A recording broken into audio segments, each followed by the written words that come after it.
তো সালাউদ্দিন সাহেবের কি সমস্যা টমস্যা এগুলি আমরা জানতাম। তো যাই হোক, প্রশ্ন হচ্ছে he did not want to go back, and today if he saying যে র থেকে কিডন্যাপ করে নিয়েছে, আই এম টেলিং ইউ, দায়িত্ব নিয়ে আমি বলছি, he is a first rate liar.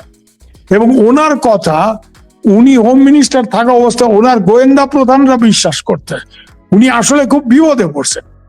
উনি বিপদে পড়ে এইসব আবল তাবল কথা বলছেন, এবং ওনার গভর্নমেন্ট যে ব্যাপারটা সিরিয়াসলি নিছে, এটা আমার কোনো ব্যাপার না, কিন্তু গভর্নমেন্ট যে এই ব্যাপারটা সিরিয়াসলি নিছে, আমরা যে এই ব্যাপারটা পাবলিক ডোমেইনে আনছি, এটার প্রমাণ হচ্ছে তাকে তো হঠাৎ করে নাইলে হোম মিনিস্ট্রি থেকে সরানোর কোনো কারণ নাই। সে তো তারেক সাহেবের কাছের লোক বলেই পরিচিত, এবং সে তো নিজেকে ডেপুটি প্রাইম মিনিস্টার হিসেবে জাহির টাহির করা, হ্যাঁ, বড় বড় কথা মানে বলার, মানে দুইজন লোক এই মিনিস্ট্রিতে আছে হবে ভাবে তো মনে হয় তারাই prime minister, not Tarique Rahman. একজন খলিল, হ্যাঁ, ফরেন মিনিস্টার, একজন সালাউদ্দিন, মানে এরাই প্রাইম মিনিস্টারের কোনো হাব্বা। That he has been removed, এটা নিশ্চয়ই এক নম্বর তারেক রহমান নিশ্চয়ই তার কার্যকলাপে বিরক্ত। দুই নম্বর হচ্ছে তারেক রহমান এই যে মানে ব্যাপারটা হচ্ছে, এটা নিজের সরকারের উপর যাতে না বর্তায়, তার জন্যই নিজের সরকারকে ইনসুলেট করার জন্য এই কন্ট্রোভার্সির থেকে সে ওনাকে সরায়, যে হোমে না থাকলে আর সে এইসব আবল তাবল কথা বলার সাহস পাবে না, বা বলবেও না, বলার সুযোগও থাকবে না। হ্যাঁ, এখন সে ওই ইএফএ নিয়ে ব্যস্ত হইতে হবে তাকে। তাকে তো এলজিআরডিতে যদি দেয়, তো তাহলে ওই সামনে ওই সব ইউনিয়ন পরিষদের নির্বাচন এগুলি নিয়ে তাকে ব্যস্ত হইতে হবে। তার তো আর হাতে হোম থাকবে না, পুলিশ থাকবে না। কিন্তু তার নিজের পুলিশ কর্তারা, তার নিজের গোয়েন্দা বিভাগের মানে লোকজন আমাকে ফোন করে, মানে serving officers of his organizations, যার বস উনি, তারা আমাকে বলছেন দাদা দিছেন, কাপায় লেছেন, এই করে লেছেন, মানে দে হ্যাভ বিন কনগ্রাচুলেটিং। আমি বলছি আমাকে congratulate, I have just told the truth. আমি যতটুকু সত্যটা জানি, এটাই আমার কাজ সাংবাদিক হিসেবে। রাজনীতিবিদরা তাদের কাজ হচ্ছে সবসময় মিথ্যা কথা বলা, 90% occasion out of 100 they are lying. And Salahuddin যদি এইটা বলে থাকে যে র থেকে কিডন্যাপ করে নিয়ে আসছে, he is a first rate liar. He was not kidnapped. He was begging raw officers, हमको वापस मत भेजिए, আমাকে ফেরত পাঠান, ডোন্ট সেন্ড মি ব্যাক। এবং উনি তো সবার সাথে দেখা করতেন। উনি সানরাইজ গেস্ট হাউসে কেন রাখবে তাকে? তাকে তো জেলে রাখবে। তাইলে তাকে যদি র কিডন্যাপ করে নিয়ে রাখে, তাহলে হয় জেলে রাখবে, অথবা রয়ের যেসব সিক্রেট সেল আছে, হ্যাঁ, যেগুলি নিয়ে বাংলাদেশে অনেক চর্চা, রয়ের আয়না ঘর এইসব বলে না, যে রয়ের এরকম এই সেই, হ্যাঁ, র নিয়ে তো বাংলাদেশে এমন একটা কথাবার্তা, আমি তোমার দুইটা গল্প বলি, মানে তুমি শুনলে খুব মানে হাসবা। হ্যাঁ, আমার এক বোন আছে, ওর নাম হচ্ছে আয়েশা, ও কুমিল্লা মহিলা লীগের সাংগঠনিক সম্পাদিকা। কিছুদিন আগে জেল থেকে ছাড়া পাইছে, 4-5 মাস জেল খেটে। সে আমারে একবার একটা গল্প বলে, তার একটা নামটা আমি ভুলে গেছি, শাকিল না সাবির এরকম একটা নাম। বলে দাদা, আমাদের কুমিল্লা এক বেটা নিজের বুক ফুলে রয়ের লোক বইলে সে আওয়ামী লীগের লোকের কাছ থেকে চান্দা নেয়, সে তোমাকে টিকিটের ব্যবস্থা করে দেব। তো এইটা শুনে রয়ের এক অফিসারকে আমি যখন এই ঘটনাটা বলছি, পাঞ্জাবি লোক, সে বাংলাদেশে পোস্টেড ছিল, তো সে বলে ক্যা বাত বল রে আপ? আমি বললাম হাম, তো সে আমার এই বোনকেও চেনে। আমি বললাম হাম নেই বল রা, ইয়ে আয়েশা বলা হয়, এটা আয়েশা বলছে। বলছে আয়েশা তো ঝুট নেই বলে, আমি বলছি আয়েশা এটা বলছে। বলে বাংলাদেশে আমি এই লোককে চিনি না, আমি রয়ের স্টেশন চিফ, আর আমাদের নাম করে সে চাঁদাবাজি করতেছে রয়ের লোক বলে। হ্যাঁ, আমি বললাম ও চাঁদাবাজি শুধু করতেছে না, ওর 3 বেগম আছে, ও 3টা বিয়ে করে ফেলছে। বলে আরে ক্যা বাত বল রা দাদা, হাম র কা স্টেশন চিফ জয়েন্ট সেক্রেটারি, হাম এক বেগম ঝেল রা হ্যায়, মানে আমি এক বেগম নিয়ে সন্তুষ্ট থাকতে হয়েছে, আমি রয়ের একটা জয়েন্ট সেক্রেটারি, আর রর কোনো কিছুই না, শুধু গপ মাইরে র বলে সে 3 বেগম নিয়ে ঘুরতেছে, সে আওয়ামী লীগের। জি দাদা, তাহলে ওই যেখান থেকে বলতেছিলাম ওই গল্পটা, তো তাহলে রাশেদ, মানে এইটা একটা ছোট গল্প তোমাকে বললাম, কিন্তু এটা ঘটনা যে যে রয়ের আসলে স্টেশন চিফ, সে কিছুই জানে না, আরেক লোক সে বইলে বেড়াইতেছে আমি রয়ের লোক, আমি ইন্ডিয়ানদের খুব কাছের লোক, এবং সে বিভিন্ন লোকের দিকে চান্দা টান্দা তুলতেছে, এবং এত চান্দা টান্দা তুলছে, এত ধনী হয়ে গেছে যে তার 3 বেগম করে ফেলছে। और रॉय लोग बोलते हैं हम खुद रॉ का आदमी होके 1 बेगम लेके बैठा है और ये 3 बेगम लेके घूमता है। তো মানে বাংলাদেশ তো মানে র সবই করে, র খাটের নিচে, চোখের নিচে, হ্যাঁ, মানে র সবই করতেছে। যেখানে যা মার্ডার হইতেছে, ইউনুস সাহেবের আমলে মব হয়েছে, এগুলিও সবই র করে। ওগুলি বলে লাভ নাই। তো সালাউদ্দিন সাহেব, আমি খুব দায়িত্ব নিয়ে বলতেছি যে ইজ এ লায়ার। ওনাকে বাংলাদেশের কেউ নিয়ে ওইখানে ফেলায় আসছিল, উনি নিজে ক্রস করেন নাই বর্ডার, এটাও আমি বলবো। যে কোনো কারণেই হোক, বাংলাদেশের নিরাপত্তা বাহিনীর লোকজন, তাদের একটা ধারণা ছিল যে সালাউদ্দিন সাহেব বিএনপির সাথে এক্সট্রিমিস্ট গ্রুপগুলি জেএমবি টেমবির যোগাযোগ রাখে। ওই সময়টা রাশেদ তুমি মনে করে চেষ্টা করো যে খুব আক্রমণাত্মক মানে ব্যাপার হচ্ছিল, মানে বিএনপি ওই জ্বালাও পোড়াও ওইসব চলছিল। সো পারাস বাংলাদেশ সিকিউরিটির কোন লোকজন এইরকম একটা কিছু করছে এবং নিয়ে ইন্ডিয়াতে ফেলাইছি। ইন্ডিয়া ন্যাচারালি ট্রেস পাসের কেস দিতে তারা গেছে, তারপরে সে নিজে যে আমাকে ফেরত পাঠায় না। আচ্ছা দাদা, এইদিকে রয়ের চিফ আসলো 3 দিন আগে বাংলাদেশে, আরো 3 জন আসছে। ওনারা আসছেন প্রধানমন্ত্রী এবং বিভিন্ন মন্ত্রীদের সাথে হাই প্রোফাইল বৈঠক করলেন, করার পরে হঠাৎ করে আজকে দেখছি উল্টা পাল্টা। সালাউদ্দিন সাহেব নাই, অ্যানি সাহেব স্বরাষ্ট্র প্রতিমন্ত্রী হলেন, সম্ভবত আপনার আগের এলজিআরডির মিনিস্টার যিনি আছেন মির্জা ফখরুল, উনি হয়তো রাষ্ট্রপতি হবেন। আবার এদিকে শুনছি তারেক জিয়া ব্রিক্সের সম্মেলনে যাবেন না, তবে উনি এমনি দ্বিপাক্ষিক কোন মিটিং এ দিল্লিতে যাবেন। এই সবকিছু মিলিয়ে এদিকে শোনা যাচ্ছে আবার শেখ হাসিনার বিরুদ্ধে মামলাগুলো স্থগিত হতে পারে। বিষয়টাকে কেমন করে দেখছেন?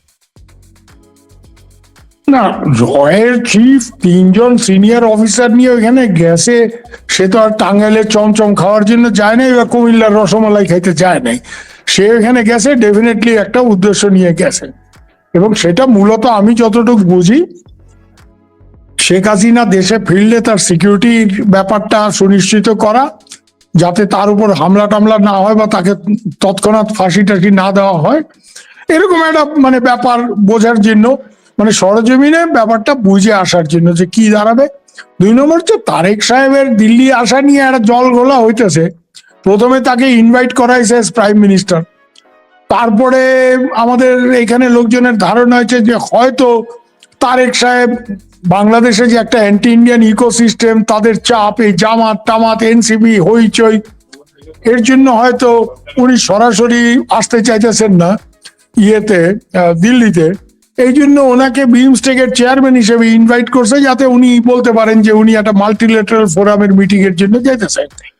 এখন এইটা নিয়েও আপত্তি যে ওনাকে কেন বিমস্টেকের। আমাদের লোকজনের বক্তব্য হয়েছে we want to bring you to Delhi, তো তুমি যেটাতে কমফোর্টেবল সেটা বলো আমাদের। এবং এর জন্য লক্ষ্য করো যে ওনার সাথে পরাগ জৈন রয়ের চিফের কথা হয়েছে কিনা আমার জানা নাই, কিন্তু ডেফিনেটলি আমাদের রাষ্ট্রদূত দীনেশ ত্রিবেদীর সাথে কথা হয়েছে, ওগুলি ছবিও বেড়েছে।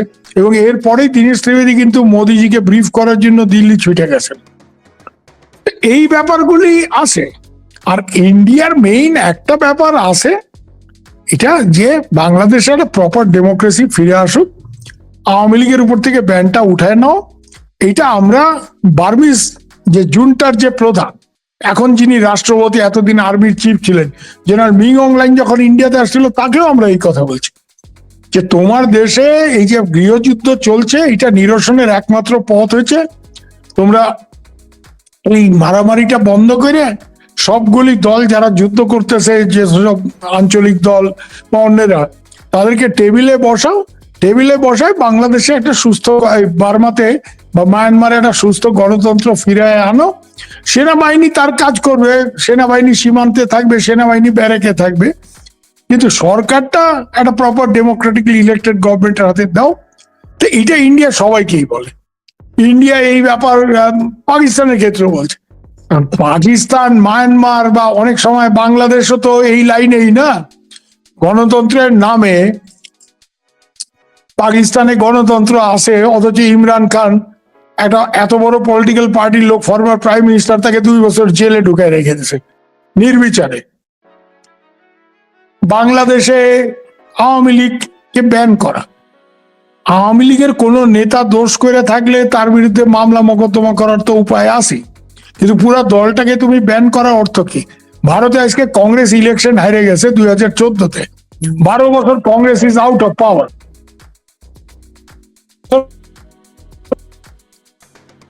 তাই বলে কি কংগ্রেসকে ব্যান করে দেবে? প্রশ্নই ওঠে না। ইংল্যান্ডে আজকে লেবার ক্ষমতায় আছে, কনজারভেটিভ আউট অফ পাওয়ার, তাকে ব্যান করে দেবে?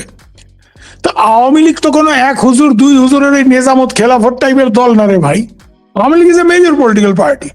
আওয়ামী লীগের উপর ব্যানটা যতক্ষণ না তুলবে ততক্ষণ বাংলাদেশের স্থিতিশীলতা ফেরা সম্ভব না। ওই জুলাই বিপ্লবীরা যে যাই বলুক, হ্যাঁ, ওগুলি বলে কোনো লাভ নাই। তো this is what India has tried to convey. Royal চিফের যাওয়া এবং 3 জন অফিসার নিয়ে, আর আমি যতটুকু জানি রয়ের সাথে একসময় ভারত আর বাংলাদেশের মধ্যে ইন্টেলিজেন্স কোঅপারেশন একটা সাংঘাতিক একটা মানে এফেক্টিভ জায়গায় ছিল, বিশেষ করে এই টেররিস্ট কাউন্টার করার ক্ষেত্রে। ইউনূস সাহেব আসার পর থেকে র আর ডিজিএফআই এর যে লিয়াজো কমিটিগুলির যে মিটিং বন্ধ হয়ে গেল। জুন মাসের 24 সালে লাস্ট হয়েছে, তারপরে হয় না। এগুলি আবার রিভাইভ কি করে করা যায়, ইন্টেলিজেন্স কোঅপারেশনটাকে একটা প্রাতিষ্ঠানিক ভাবে আবার কি করে করা যায়, এই ব্যাপারগুলি নিয়ে আলোচনা করছে। তার জন্য আর পরাগজন এখানে গেছে তো ডিজিএফআই এর chief general Kaiser Rashid Chowdhury দিল্লিতে আসছিলেন, উনি তখন সৌজন্যর খাতিরে পরাগজনকে ইনভাইট করছেন। পরাগজন বলছে ওকে হাম আতে হ্যাঁ আবি আয়েঙ্গে। হয়তো যাওয়ার টাইমিংটা ইম্পর্টেন্ট, কিন্তু যাওয়ার ক্ষেত্রটা কিন্তু ডিজিএফআই এর প্রধান নিজেই করে আসছিল। যখন উনি দিল্লি আসছিলেন সস্ত্রী, উনি পরাগজনকে বলছিলেন তোমরা আসো, আমরা আবার একটা। তো পরাগজন দেখছে যে ডিজিএফআই এর চিফ নিজে যখন আসছে, আমরা গিয়ে এই দুই এজেন্সির মধ্যে একটা ইন্টেলিজেন্স লেভেলে কোঅপারেশন আবার ডেভেলপ করার একটা চেষ্টা, তো এর জন্য সে ওখানে গেছে। এগুলি নিয়ে এখন মানে এই বাংলাদেশে যাই হইতেছে সবই র করাইতেছে, তাইলে তো ভাই শেখ হাসিনার পতনই হইতো না। র যদি এরকম একটা সর্বশক্তিমান ব্যাপার হয়ে থাকে, আমার তো মনে হয় র আসলে যতটা এফিশিয়েন্ট তার থেকে অনেক বেশি র কে তোল্লাই দিয়ে পাত্তা দিয়ে আকাশে তোলা হয় পাকিস্তান বাংলাদেশে। যাই যেখানে হইতেছে সব, পাকিস্তানেও আমি শুনি সব র কর রাহা হয়, বাংলাদেশে সবই র করতেছে। হ্যাঁ, কোন মিয়ার কয়টা বেগম এইটাও বলে র ঠিক করে দেয়, এরকম একটা ব্যাপার ট্যাপার। তো এগুলি কোনো কথা না, এগুলি আলতু ফালতু কথা, এগুলি আমি গুরুত্ব দেই না। তবে কিছু কিছু ডেফিনেট যেগুলি তোমাকে বললাম, শেখ হাসিনার রিটার্ন, আওয়ামী লীগের উপরে ব্যান উঠাও, ডিজিএফআই র মানে ইন্টেলিজেন্স কোঅপারেশন, এগুলি মানে প্রাতিষ্ঠানিক রূপ দেওয়ার একটা চেষ্টা, এগুলি নিশ্চয়ই পরাগজন সাহেব উনি যখন ডিজিএফআই এবং brigadier Shams, brigadier security adviser, defence adviser to prime minister, এদের সঙ্গে আলোচনার সময় এই ব্যাপারগুলি নিশ্চয়ই আলোচিত হয়েছে, এটা আমার ধারণা। ধন্যবাদ দাদা। আমরা লাইভের একদম শেষ পর্যায়ে, আপনার কাছ থেকে আমি ছোট করে একটু জানতে চাইবো, আপনার কি মনে হচ্ছে এত কিছু পরিবর্তন হচ্ছে বাংলাদেশে, অনেক কিছুই ঘটে যাচ্ছে, শেখ হাসিনা আসার আগে আগে কি আরো কিছু ঘটবে কিনা বা আরো কিছু দেখবো কিনা? 2-3টে জিনিস হতে পারে। শেখ হাসিনার মামলাটা যেভাবে পরিচালিত হয়েছে তার মধ্যে 1000টা লুপহোল আছে। এটা আমার কথা না, এটা আইনজীবীদের কথা। এটা আমি অনেক আইনজীবী, বিশেষ করে বাংলাদেশের খুব বড় মাপের আইনজীবী যারা, আমার ছোট বোন তানিয়া আমির, ব্যারিস্টার তানিয়া আমির, হ্যাঁ, কি আরো অন্য লোকজন যারা আছে আইনটা বোঝে, এরকম অনেকের সাথে কথা বলছি, এটা কোনো বিচারই হয়নি। তো এর জন্য এখন যদি সঠিকভাবে বিচার প্রক্রিয়াটা কাজ করে, তাইলে শেখ হাসিনা হয়তো মানে বেইল পাইতে পারেন, শেখ হাসিনা হয়তো তার যে মৃত্যুদণ্ড এটা নালিফাইডও হইতে পারে, এইসব অনেক কিছু ঘটতে পারে। তবে এগুলি রাশেদ, আমি গুলশান টাইমস বা কালীঘাট টাইমসের সাংবাদিক না, আমি 17 বছর বিবিসি করছি, এবং বিবিসি যখন তার পিকে ছিল। আমি এই জন্য আন্দাজে না জেনে স্পেকুলেট করার পক্ষপাতী না, যে কি হইতে পারে না হইতে পারে, বিশেষ করে আইনি প্রক্রিয়া নিয়ে স্পেকুলেশন করাটা ঠিক না। তার আরেকটা বড় কারণ হচ্ছে আমি তো আইনজীবী না, I don't know Bangladesh constitution so well. হ্যাঁ, কিন্তু আমি যতটুকু কথা বলছি, আমাদের সাংবাদিকরা কি, আমরা হয়তো একটা দুইটা ব্যাপারে স্পেশালিস্ট, আমি যে ব্যাপারটা জানি সেটা আলাদা ব্যাপার, গেরিলা যুদ্ধ অমুক তমুক এগুলো, আইনটা তো আমার স্পেশালাইজ না। তো আমি এই জন্য আইনজীবী যাদের সাথে কথা বলছি তারা বলতেছে যে সঠিকভাবে যদি আইনি প্রক্রিয়াটা আবার সুনিশ্চিত করা যায়, যেটা ইউনূস সাহেবের আমলে হয় নাই, তাজুলরা যা খুশি তাই করছে, তো এখন যদি এটা সঠিকভাবে হয়, যে কোনো প্রপার জাজরা শেখ হাসিনার এই ভার্ডিক্ট ক্যান্সেল করে দেবে, এটা আইনজীবীদের ধারণা, ব্যারিস্টার তানি আমির টামির এই ধরনের লোকজন। তো ওনাকে তাহলে অ্যাপিল করার যদি সুযোগ দেয়, উনি প্রপারলি অ্যাপিল করেন, ওনাকেও শেখ হাসিনাকেও প্রপার লোকজন দিয়ে অ্যাপিল করাই দেবো। ওনার আশেপাশে কিছু জালি 2 নম্বরই ব্যারিস্টার আজকাল বেশি ঘোরাফেরা করে, নামটা নাই করলাম, এরা কিছু জানে না আইনটাই, so she often gets wrong advice. কারণ আমি যদি ওনার জায়গায় থাকতাম, আমার বিরুদ্ধে মানে একটা মৃত্যুদণ্ড হইলে, হ্যাঁ, আমি যেই আদালতেই দিয়ে থাকো, আই উড হ্যাভ অ্যাপিলড।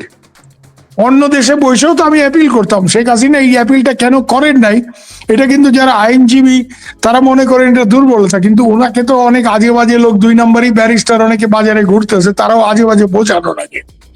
তো ওনাকে মানে প্রপার লিগ্যাল কাউন্সিল নিয়ে উনি যদি ফাইট করেন, আর বাংলাদেশের আদালত যদি আইনটাকে সঠিকভাবে আইনের মতো করেই প্রণয়ন করে, তাইলে শেখ হাসিনা আইনের স্বাভাবিক প্রক্রিয়ার গুণেই ছাড়া পাইতে পারেন, বেল পাইতে পারেন, ওনার মৃত্যুদণ্ড নাকচ হইতে পারে।